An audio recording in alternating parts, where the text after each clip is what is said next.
Good evening. This is Colleen Lotaft from the Sherburne Public Library. I'm reading the first in a series of spooky stories for Halloween. The first one tonight that I will read is called The Telltale Heart by Edgar Allan Poe.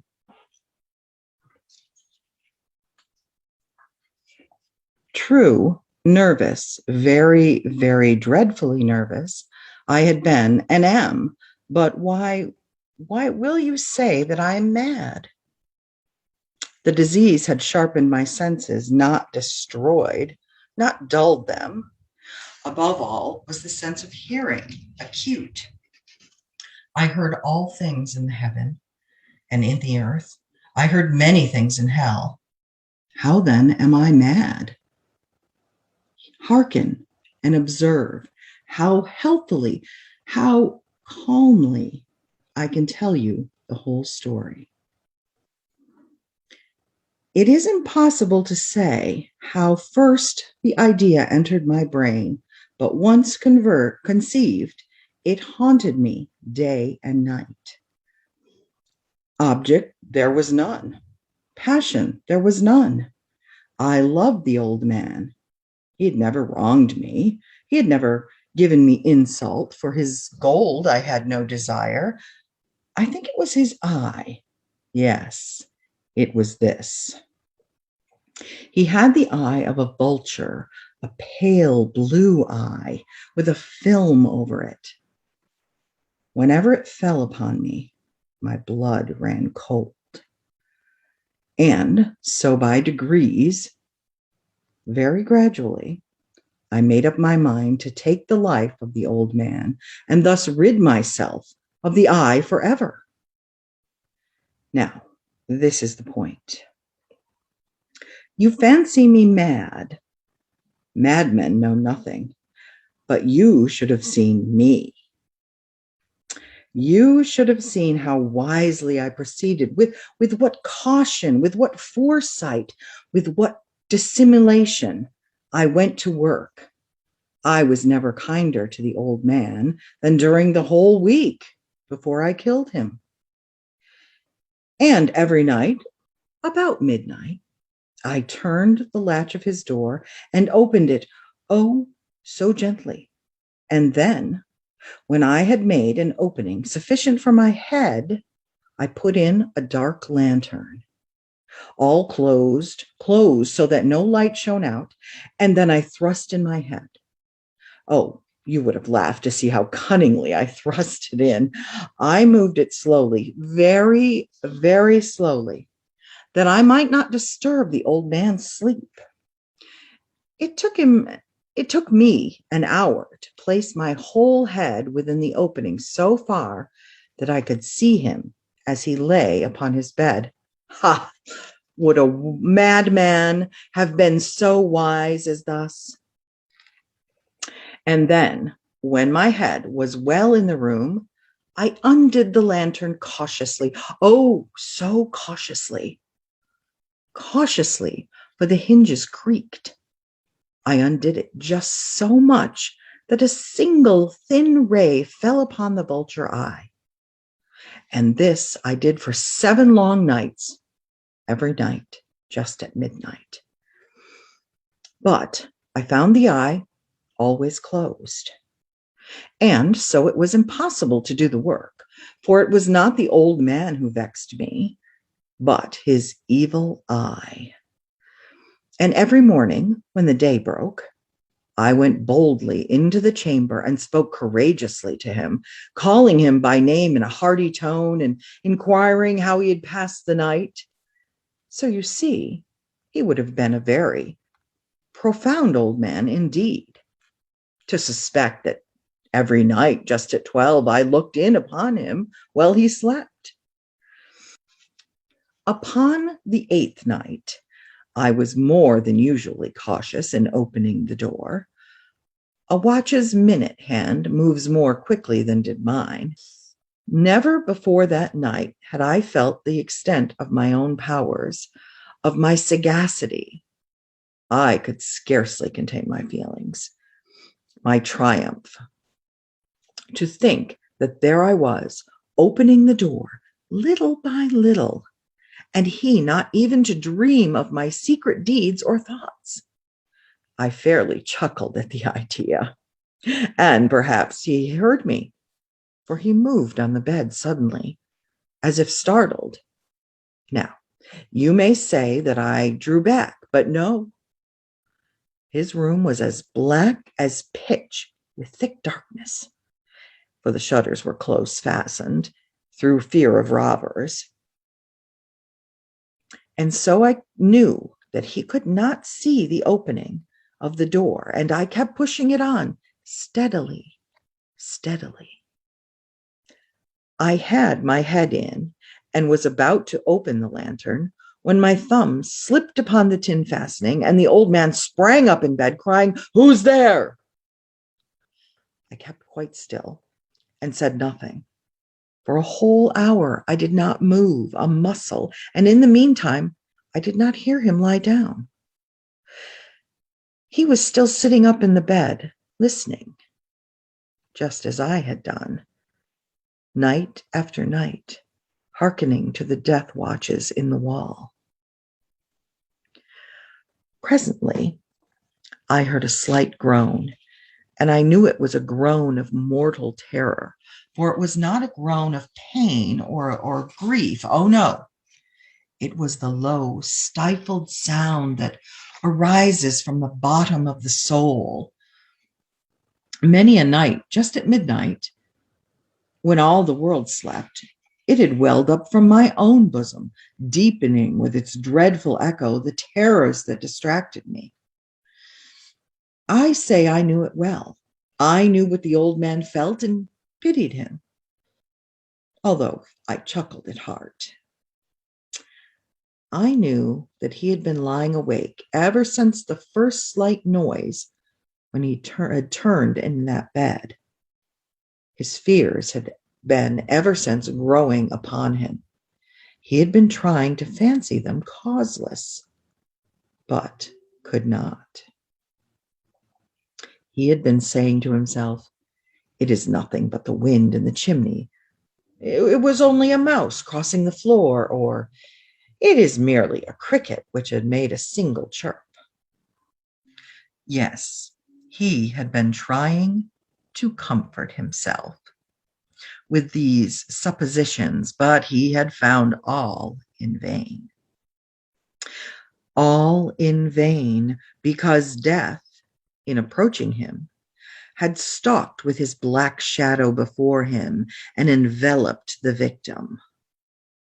And it was the mournful influence of the unperceived shadow that caused him to feel, although he neither saw nor heard, to feel the presence of my head within the room. When I had waited a long time, very patiently, without hearing him lie down, I resolved to open a little, a very, very little crevice in the lantern. So I opened it, you cannot imagine how stealthily, until at length a single dim ray, like the thread of a spider, shot from out the crevice and fell full upon the vulture eye. It was open, wide, wide open, and I grew furious as I gazed upon it. I saw it with perfect distinctness, all in dull blue, with a hideous veil over it that chilled the very marrow in my bones. But I couldn't see nothing else of the old man's face or person, for I had directed the ray as if by instinct, precisely upon the damned spot. And have I not told you what you mistake for madness is but over acuteness of the senses? Now, I say, there came to my ears a dull, low, quick sound, such as a watch makes when enveloped in cotton. I knew that sound well, too. It was the beating of the old man's heart. It increased my fury, as the beating of a drum stimulates the soldier into courage. But even yet I refrained and kept still. I scarcely breathed. I held the lantern motionless. I tried how steadily I could maintain the ray upon the eye. Meantime, the hellish tattoo of the heart increased. It grew quicker and quicker and louder every instant. The old man's terror must have been extreme. It grew louder. I say louder every moment. Do you mark me well? I have told you that I am nervous. So I am. And now, at the dead hour of the night, amid the dreadful silence of that old house, so strange a noise as this excited me to uncontrollable terror. Yet for some minutes longer, I refrained and stood still. But the beating grew louder. I thought the heart must burst, and now a new anxiety seized me. The sound would be heard by a neighbor. The old man's hour had come. With a loud yell, I threw open the lantern and leaped into the room. He shrieked once, only once. In an instant, I dragged him to the floor and pulled the heavy bed over him. I then smiled gaily to find the deed so far done, but for many minutes the heart beat on with a muffled sound. This, however, did not vex me. It would not be heard through the walls. At length it ceased, and the old man was dead. I removed the bed and examined the corpse. Yes, he was stone dead. His eye would trouble me no more. If you think me mad, you will think so no longer when I describe the wise precautions I took for the concealment of the body. The night waned, and I worked hastily, but in silence. First of all, I dismembered the corpse. I cut off the head and the arms and the legs. I then took up 3 planks from the flooring of the chamber and deposited all between the scantlings. I then replaced the boards so cleverly, so cunningly, that no human eye, not even his, could have detected anything wrong. There was nothing to wash out, no stain of any kind, no blood spot whatever. I had been too wary for that. A tub had caught all.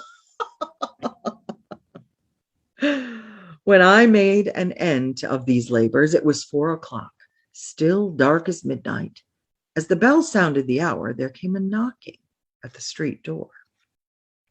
I went down to open it with a light heart, for what had I now to fear? There entered 3 men who introduced themselves with perfect suavity as officers of the police. A shriek had been heard by a neighbor during the night. Suspicion of foul play had been aroused. Information had been lodged at the police office, and they, the officers, had been deputed to search the premises. I smiled, for what had I to fear? I bade the gentleman welcome. The shriek, I said, was my own in a dream. The old man I mentioned was absent in the country. I took my visitors all over the house. I bade them search well. I led them at length to his chamber, I showed them his treasures, secure, undisturbed.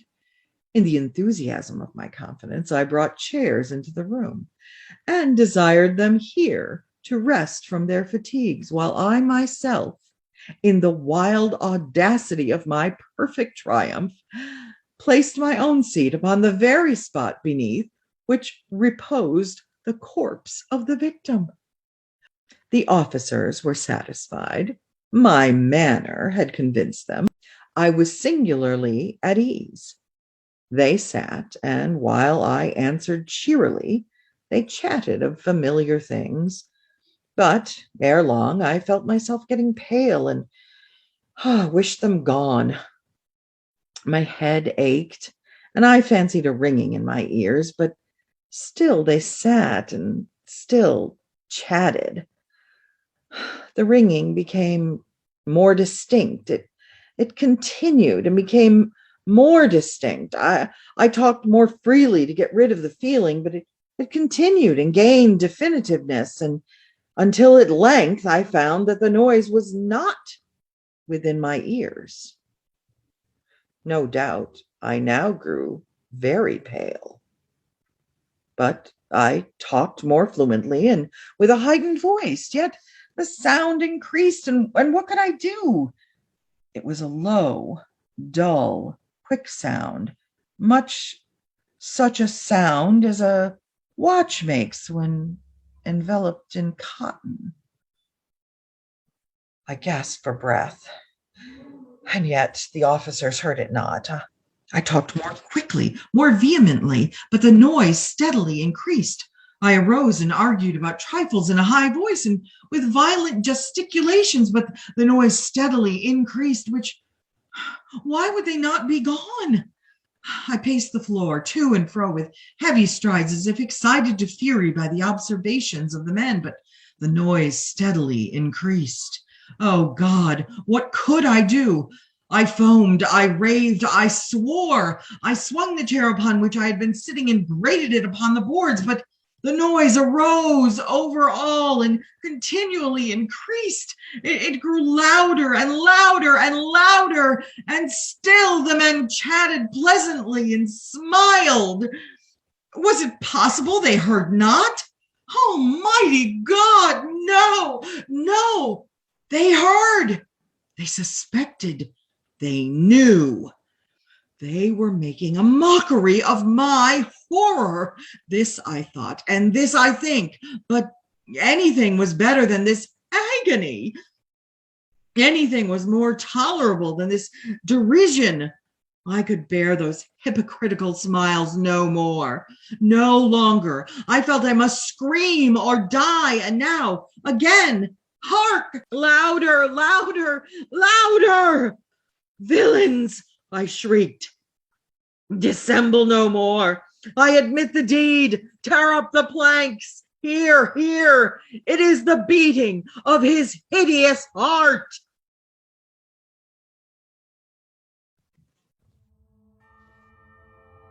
The end. Join us next week for another spooky reading here at the Sherman Public